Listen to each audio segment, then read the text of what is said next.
President Xi visited Brazil last year. So this year, he let Chinese Premier Li Qiang attend the BRICS summit. China has never been afraid of the U.S. tariff threat. On the contrary, it is the U.S. that is afraid of China and begs to negotiate with China. A lot of Western media, they demonize Xinjiang and describe a very black, very dirty, very terrible Xinjiang. I think that is all rumor. Tibet is our own issues. Don't intervene China's sovereignty. Tibet is naturally one part of China. Don't let the border conflict or the Dalai Lama issues influence our two smart and great countries. Professor Wen, you are saying don't over-speculate. But here's a report that I'd like to quote. And the report is, of course, referring to the protests which might be on the rise in China in the aftermath of tariffs, especially after U.S. President Donald Trump set up a trade war with the world's second largest economy. I'm wondering why you often quote those fake news. I guarantee, trust me, in China, no any so-called strike or any anti-government movement happened now in China. China now, as I said, the economic growth very stable, and our economic recovery, it has more and more power, and also more and more Chinese people, they has very strong confidence on our country's future. I think this is all the reality. So as a Chinese scholar, I just want to share the real phenomena and the real reality to my Indian friends. Don't trust those fake news. I think the only way to understand and observe China reality is that come to China. Welcome every Indian friend to China. Just have a look and observe in China. You can see that this country has a very good, very nice future, and you will like the country indeed. I'd be happy to visit China. I mean, it seems like a lovely place. But having said that, as a journalist, would I be free to travel to Xinjiang for that matter and report from there independently? Would I be allowed to do that? Of course. Xinjiang is very beautiful. I have been in Xinjiang more than 20 times. Even this summer, I'm planned to bring my children to Xinjiang again. And also Xinjiang welcome every foreign friends.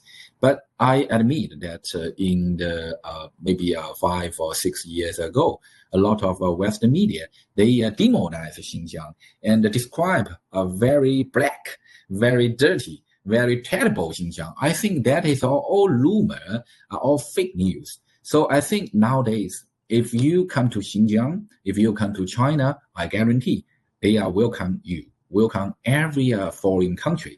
So this is real reality. And also you mentioned about Tibet, but nowadays maybe Tibet is a little bit uncomfortable, not because of political issues, but also the altitude. Because Tibet, there was high mountain.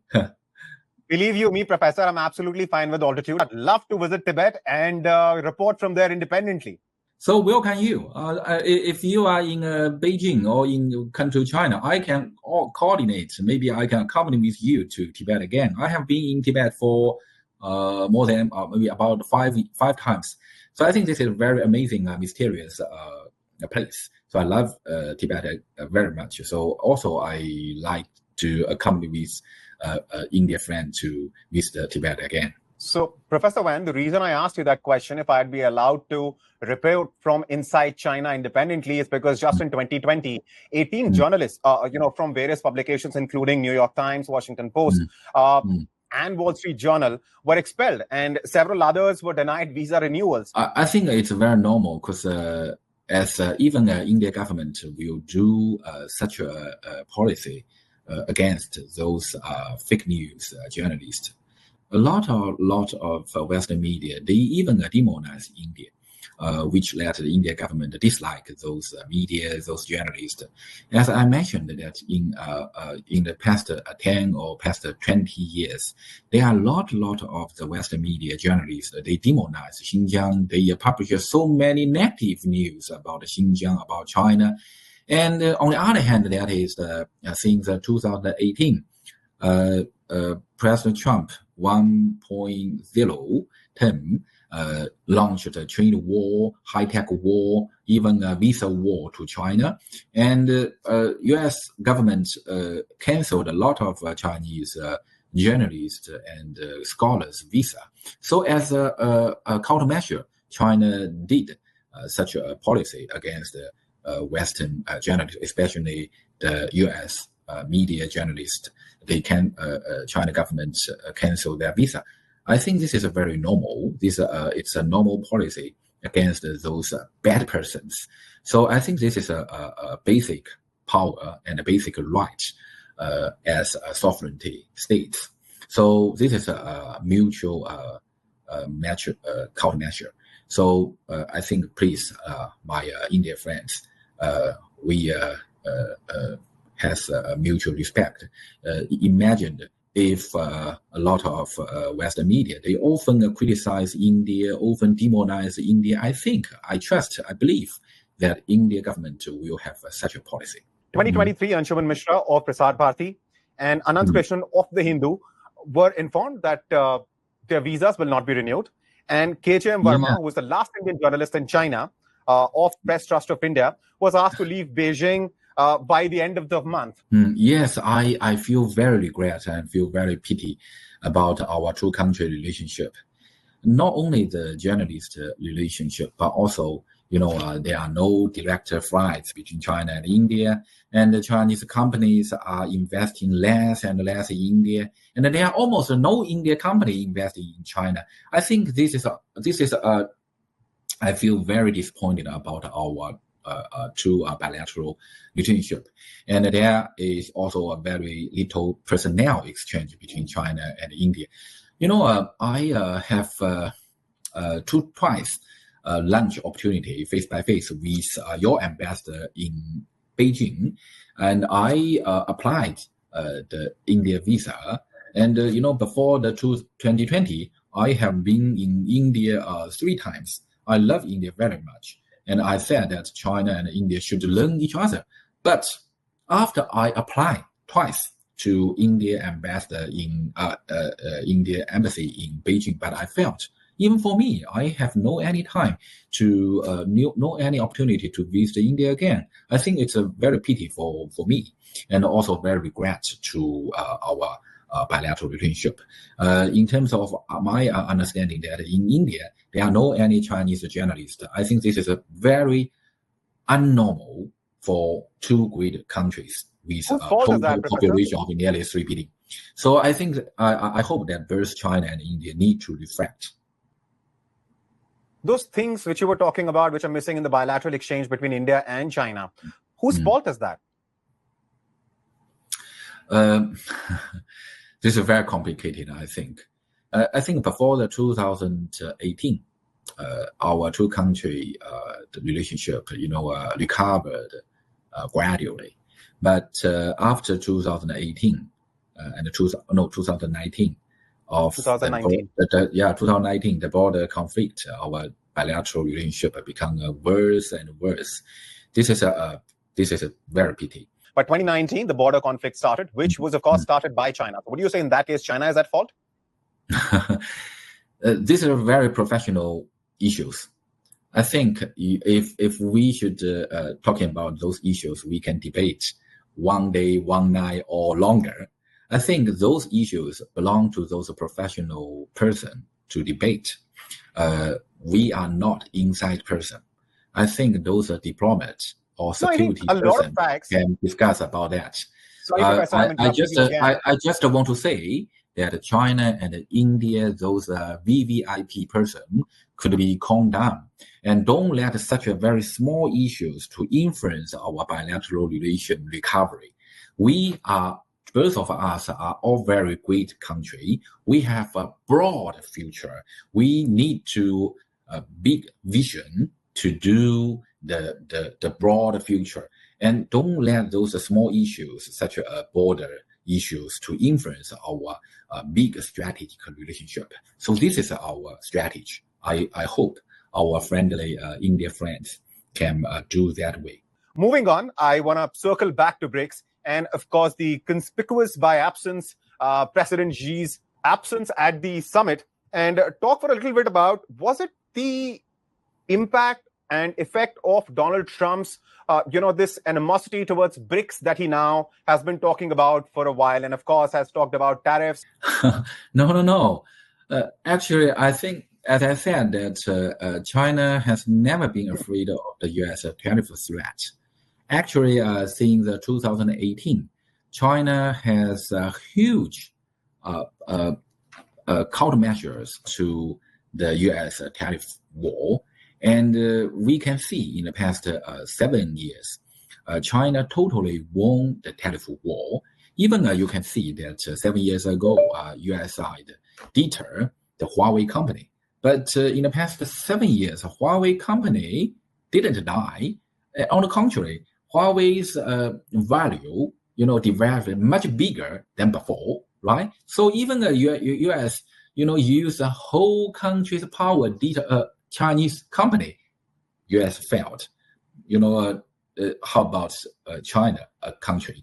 So I think that in this tariff war, China has full confidence. And we think that in terms of the tariff war, U.S. cannot contain China at all. And also in the future, the future reality will be proof that the tariff war is tremendously terrible, bad things. And the tariff war will hurt U.S. itself. And also in the future, we can see that China will win the tariff war. And also in the coming 10 years, China's GDP will surpass the United States and become the #1 economy in the future, maybe in 10 years. However, so this growth is our rate, confidence. you're saying that, and I wish you all the best and your country. But you're saying that while the growth rate has come down, it was supposed to be 5.4% for this year. But after the slowdown, it is being projected that the growth will perhaps come down to 4.5 to 4.7%. I think it's very normal because China, the existing value is very, very big. Even for India, maybe in the future, India's economic growth will fall down again. Now you have the 6, 7, or 8% economic growth every year, but your value is very small. Your India's value is only 1/5 of China's GDP value. So that's a very easy math calculation. So your economic growth are very big, 8%, even 9%. I think this is very normal. As long as your value become bigger and your economic growth rate will be slowed down.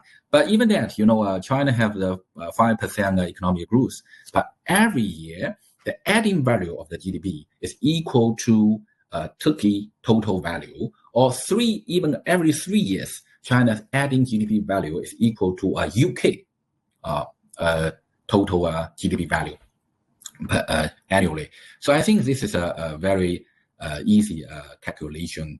So that's why my confidence is that even in the past in the coming 10 years, China can keep the 5% or even 4.5% or even 4% in the coming 10 years. It is sure that China would be surpass the United States as a #1 economy in 2035.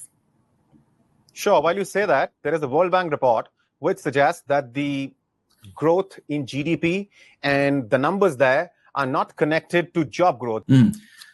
Yeah, of course. We as a think tank scholar, we think about our country very much, and even our government always admit that the GDP is slow down. It's a big pressure, but even that, you look at China's social stability and social development are still very normal, very stable, very sustainable. You look at China's EV car, you look at China AI development. I don't know whether you use DeepSeek. And I think these are all very obvious development phenomena. And look at China's high-tech development, right? We have a lot of the AI innovation. And look at China's high-speed railway and high-speedway. And look at China's airspace. And also look at the expectations of the 2030 China president will land the moon. I think every phenomena can prove that don't trust those Western media's fake news, and also don't only focus on those numbers. Simply look at the whole phenomena of China development. I think you can see the real China development. I mean, we all saw that SEO joint statement was not signed by India because China refused to incorporate name of Pakistan and, of course, mention of Pahalgam terrorist attack in the joint statement, after which, of course, India refused to sign that statement and no joint statement was issued. These are all very complicated issue, but I have to say that Pakistan and China relationship is like a brother relationship. India know it very much. So even that China side hope to have a good relationship with India. So that's why I accept the interview with you. I just let India friends to calm down and to analyze the complicated issues among China, India, Pakistan. I think one common target for us is very obvious. That is promote our own national rejuvenation. So that's our common interest. If India can be become a much stronger power, I think the Chinese will very like to see it, because India and China are all very ancient Eastern civilization. We respect India, and also in the ancient times, we learn a lot from India. So in the future, if India and China can rise up simultaneously, and I think this is our common happiness things. And you know, in the 100 years ago, even 80 years ago, India is a colony, and 100 years ago, China was invaded by the Western country. So now we become the sovereignty power. Now we rise up simultaneously. I think this is all very good things. Don't let those Western countries love us. So there is some time and there are a lot of effort and a lot of gestures from Chinese side which will be required for this to perhaps go away. Wouldn't you agree?